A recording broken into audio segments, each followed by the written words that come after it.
Iya. Dan perjalanan izin itu tidak mudah juga begitu. Yang kita lakukan dan ya mungkin lengkap ya, begitu. Sebelum pendirian pun sudah ada tanda tangan oleh, artinya tidak ada masalah. tidak ada masalah sampai keluar izin. Setelah keluar izin pun juga sudah terus bersilaturahmi dengan semua pihak yang itu.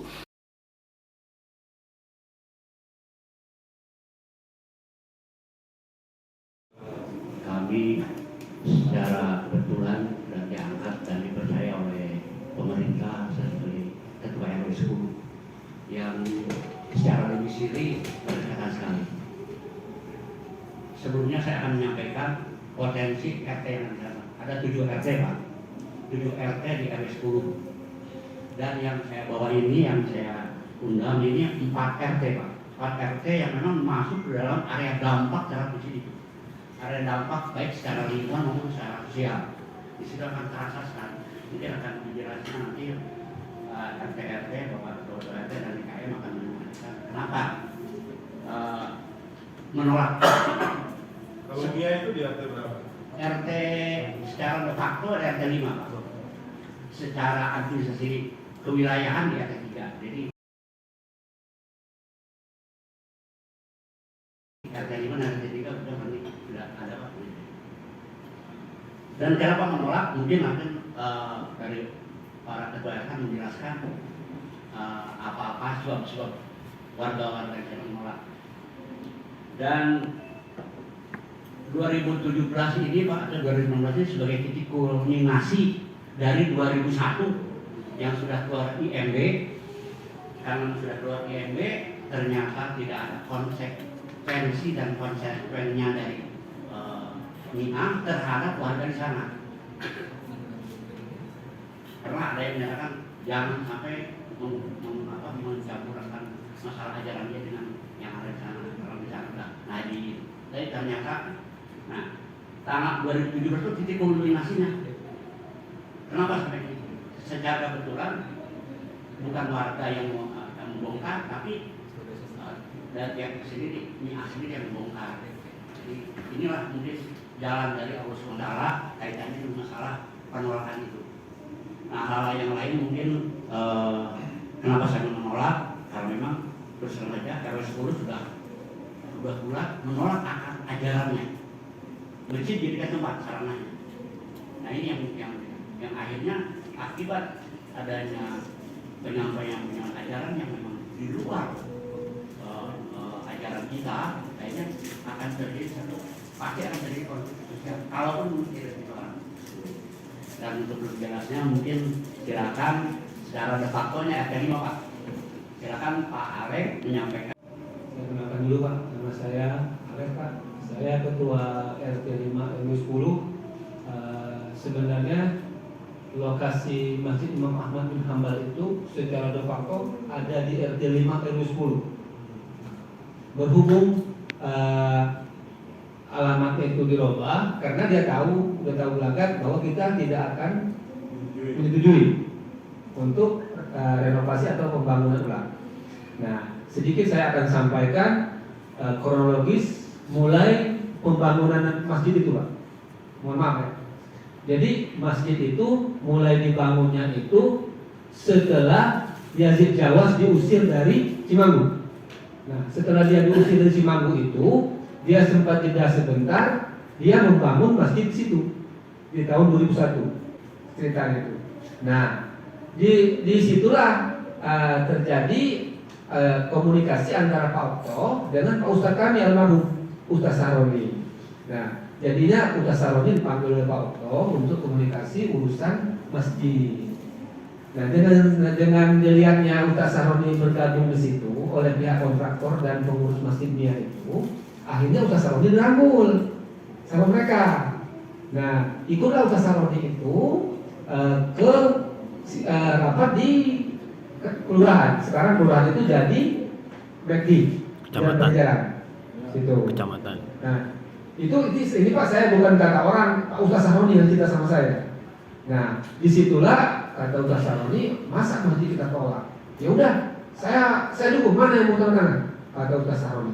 Ustaz Yaron ini tokoh masyarakat. Tokoh kami, ya, guru kami di situ. Nah, didukung oleh Ustaz Saroni, ceritanya masjid itu. Tapi dengan catatan, kata Ustaz Saroni, saya dukung di masjid. Saya dukung. Dengan catatan, kalian tidak boleh nyerempet-nyerempet ajaran saya. Saya terekod ini itu zikir segala macam tahlil ini itu. Tidak boleh kalian serempet-serempet ajaran saya.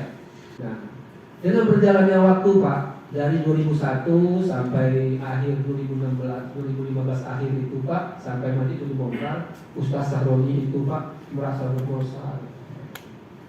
Saya tidak percaya, aduh Pak, saya malu sama masyarakat, saya katanya. Saya merasa berdosa katanya. Jadi semua ajaran kita diserang katanya. Jadi sebenarnya pas mau bangun itu masyarakat tahu bahwa itu akan dibangun oleh Ustadz Yahya Jawas. Tahu. Nah, karena berhubung Ustaz Saroni pasang badan, nggak ada yang berani Pak. Dan sebelumnya sebenarnya menolak kan sebenarnya. Menolak. Nah, yang pertama kali menolak itu ketua RW kan almarhum Pak Martono. Dia yang turun lapangan langsung itu. Adanya di RT 2 di Blok C.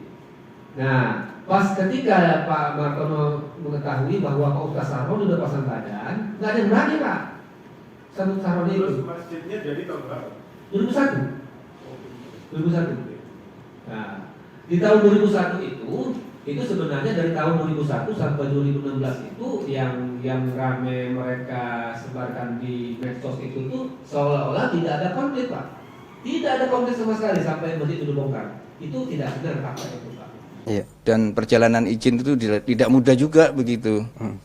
Yang kita lakukan dan ya mungkin lengkap ya, begitu.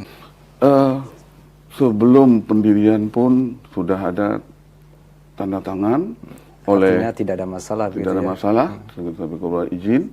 Setelah keluar izin pun juga sudah terus bersilaturahmi dengan semua pihak yang itu. Itu sebenarnya dari tahun 2001 sampai 2016 itu yang rame mereka sebarkan di medsos itu tuh seolah-olah tidak ada konflik Pak. Tidak ada konflik sama sekali sampai masjid itu dibongkar. Itu tidak benar fakta itu Pak. Jadi dari mulainya berdiri masjid itu, pertama kami sebagai warga di situ, penduduk di situ, kami tidak pernah memakai masjid itu Pak. Tidak pernah. Nah, baik dari ini apa tuh kami mau numpang untuk memotong hewan kurban, nggak boleh Pak. Nggak boleh. Bantu kami mau numpang untuk memotong hewan kurban, nggak boleh Pak. Nggak boleh. Terus kami lagi mau mengadakan pengajian ibu-ibu, boleh. Tapi dengan catatan ustazahnya nggak boleh di luar dari dia. Mengadakan pengajian ibu-ibu, tapi dengan catatan ustazahnya nggak boleh di luar dari dia. Saya sendiri sempat menghadap ke pengurus itu tuh mau menyolatkan jenazah saudara saya yang ada di KMI meninggalnya, karena itu mau dibawa ke Palembang waktu itu, boleh nggak ini numpang singgah dulu dan disolatkan di situ? Oh nggak boleh, itu masjid, tempat suci. Itu jawaban mereka. Ya.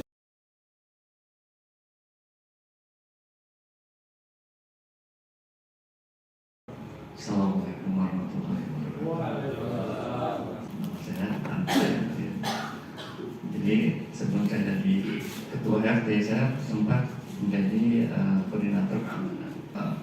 Seperti yang disampaikan oleh Pak Alek, adanya, dan itu memang membuat saya jadi ya, sebagai bagian keamanan itu pasti resah gitu. Apa yang harus dilakukan? Ini bakalan nggak bisa dibangun lagi, saya pikir gitu. Karena sebelumnya ya siar mereka itu nggak enak didengar gitu. Dan melalui mic, melalui speaker yang begitu keluar, dan itu didengar mungkin di komplek kita itu hampir kedengaran semua apa yang itu kan itu kalau ada hal-hal yang nggak sesuai dengan akidah mereka ya atau non muslim itu pasti menimbulkan ya pertanyaan atau segala macam, pasti begitu lah. Saya dari wanti-wanti kepada mereka, kan mereka minta izin segala macam. Hati-hati saya bilang.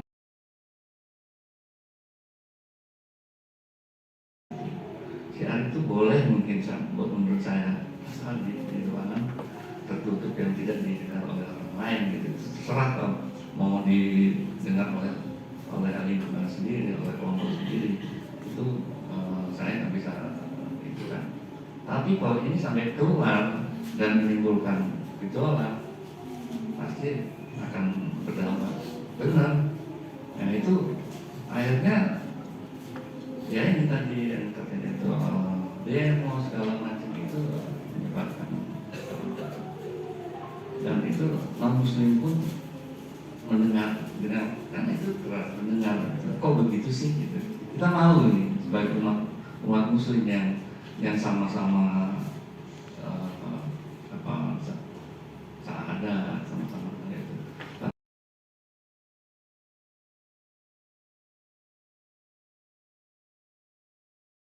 Tapi kok timbul konflik gitu. Sering ditanyakan saya kenapa sih, bahkan ada satu warga itu sampai membaca dia kelompok ini apa ini kelompok ini.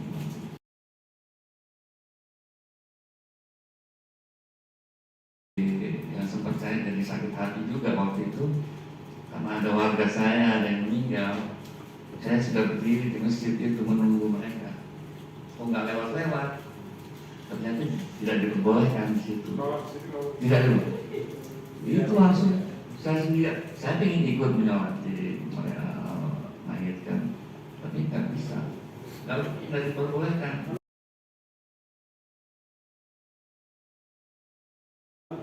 Kenapa?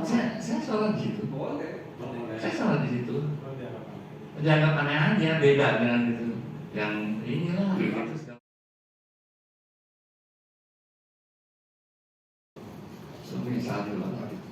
Itu hal yang sangat saya sesali karena masjid itu kan tempat ibadah,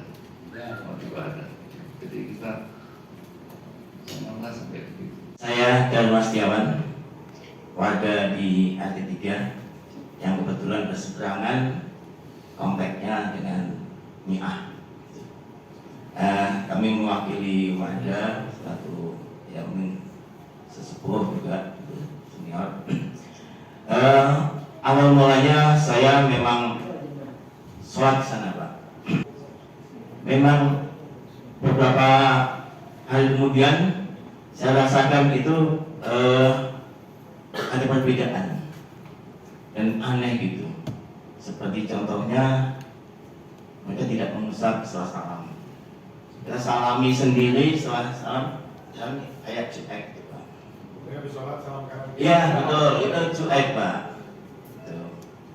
Kemudian juga kalau posisi berdiri, kakinya kan ngomong. Kaki kita digeser, kaki bapak diinjak. Betul.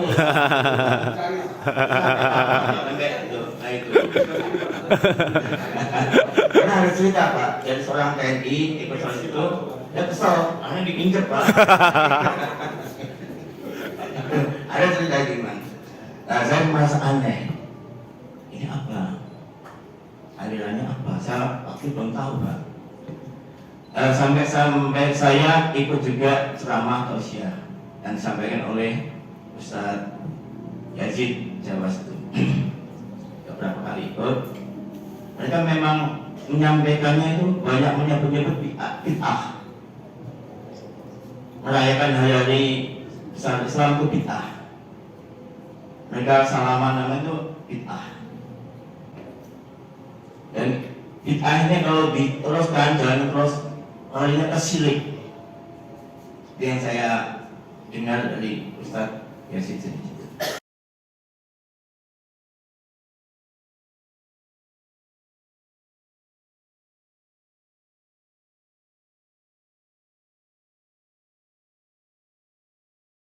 Ini murni gerakan masyarakat yang tidak merasa nyaman dengan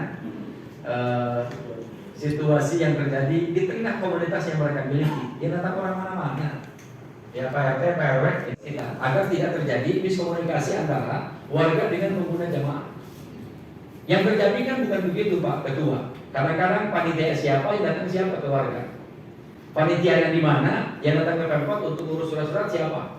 Jadi tidak ketemu, tidak klik antara yang membutuhkan dengan yang jalan dengan pada status formal itu.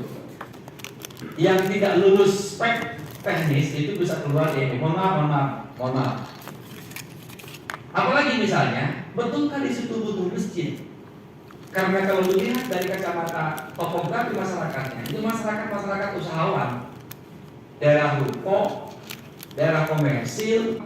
Jadi jamaah dari mana yang datang ke situ? Artinya bahwa bisa terbantahkan kebutuhan masyarakat sekitar itu. Karena sudah ada masjid dan masyarakat merasa terganggu, kan aneh. Jadi kalau saya tidak ingin mengatakan itu masjid, tetapi rumah ibadah saja, sesuai dengan kerangka dan bahasa dari Undang-Undang atau PPM 2 Menteri. Kemudian yang berikutnya, Pak Ketua, kalau itu bukan rumah ibadah, maka dia tidak melulu menjadi sebagai pusat reintegrasi, menjadi pusat untuk pembinaan keumatan dan juga untuk pembinaan kesosialan. Aneh kalau kemudian ada masjid, tetapi masyarakat sekitar tidak boleh untuk menggunakan kegiatan-kegiatan sosial. Kan bukan rumah ibadah kalau begitu namanya. Kepengurusan DKM itu adalah campuran dari tokoh-tokoh masyarakat sekitar. Kita boleh berdiri masjid itu, tapi mereka nggak mau. Bahkan kita tawarkan tokoh sekelas Pak Gidi untuk jadi DKM-nya, mereka nggak mau. Kita pernah tawarkan. Ketiga, kita sempat juga menawarkan relokasi itu dibeli oleh Pemkot. Dibeli oleh Pemkot supaya juga, karena gini Pak Ketua, tanah itu bukan wakaf, tetapi masih atas nama Al-Ustaz jadi Jawas, masih nama pribadi. Ya. Kan seharusnya ketika akan dijadikan sebagai lokasi tempat umum, ada penyerahan dulu dan pribadi kepada panitia atau yayasan. Itu jadi aset, masih aset pribadi namanya. Nah, kalau aset pribadi, kemudian kita komunikasi dengan orang-orang yang diberikan otoritas oleh Ustaz Haji, Ketua FKUB, kemudian yang lain-lain berkomunikasi. Kita selalu berkomunikasi dengan pengacaranya. Tidak bisa ketemu orangnya. Dan ketika kita sudah bicara dengan pengacara, ada pergantian pengacara berikutnya. Kita awal lagi diskusinya. Contoh kecil misalnya begini. Atas amanah dari Pengadilan Tinggi Jawa Barat, amanah ini dari Pengadilan Tinggi Jawa Barat, agar MUI melakukan sebuah pola mediasi dengan Al-Ustaz Haji Jawas. Kita undang 3 kali, Ustaz Haji tidak hadir ke MUI. Itu amanah pengadilan sebenarnya. Yang datang terakhir pengacaranya. Kita bilang kita tidak punya urusan dengan pengacara, urusan kita dengan klarifikasi buku manhaj salaf, klarifikasi dengan ajaran yang diberikan oleh Yazid Jawas. Tapi tidak pernah hadir. Jadi MUI, DMI dan tokoh masyarakat Patron Kota Bogor sudah berusaha untuk meyakinkan kita tidak akan menolak rumah ibadah ini, tapi kita akan klarifikasi, akan clearance, akan tabayun dari 1, 2 dan seterusnya. Kalau sudah selesai, maka kita akan tuntaskan itu seluruhnya, termasuk masjid menjadi milik bersama. Warga di situ boleh menggunakan, kepengurusan menjadi kepengurusan bersama masyarakat situ. Itu nggak diterima. Pengelolaan itu bersama-sama warga sekitar, mereka nggak mau. Nah, oleh karenanya dari beberapa yang telah disampaikan pada saat beberapa musyawarah itu, sampai kemudian kita bilang begini, kalau itu rumah ibadah betul-betul dibutuhkan oleh warga umat beragama, betul-betul dibutuhkan, maka pemerintah wajib menyiapkannya. Kalau betul-betul dibutuhkan, nggak usah bergerak. Pemerintah yang membangun, nggak mau. Kalau memang substansinya pengen bangun masjid, Betul. Kita yang bangunin, pemerintah sudah siap membangunkan. Karena itu amanah undang-undang. Nah, kembali ke pasal 13 ayat 1. Rumah ibadah itu dibutuhkan atau oleh warga masyarakat sekitar. Kalau buat kelompoknya, berarti warga nggak butuh. Jadi buat apa ada rumah ibadah? Jadi kalau kita mengacak ke situ, maka dari 875 masjid tidak ada satupun masjid yang ditolak oleh warga. Tidak ada satupun. Nah, itu ditolak. Itu bukan masjid, itu rumah ibadah. Beda, rumah ibadah dan masjid beda. Ya. Jadi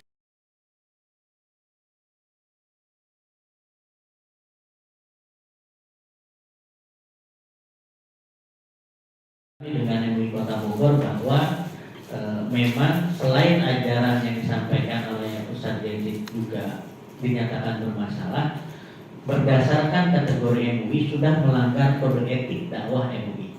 Ini di MUI itu ada kode etik dakwah namanya, sehingga sudah melanggar kode etik dakwah MUI.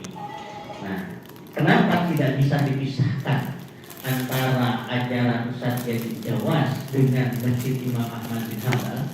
Dulu sempat ada opsi masjidnya dibangun, Ustadz Yazidnya tidak melakukan kegiatan dakwah di sana karena dinyatakan bermasalah yang juga melanggar kode etik. Ternyata tidak mungkin dilakukan.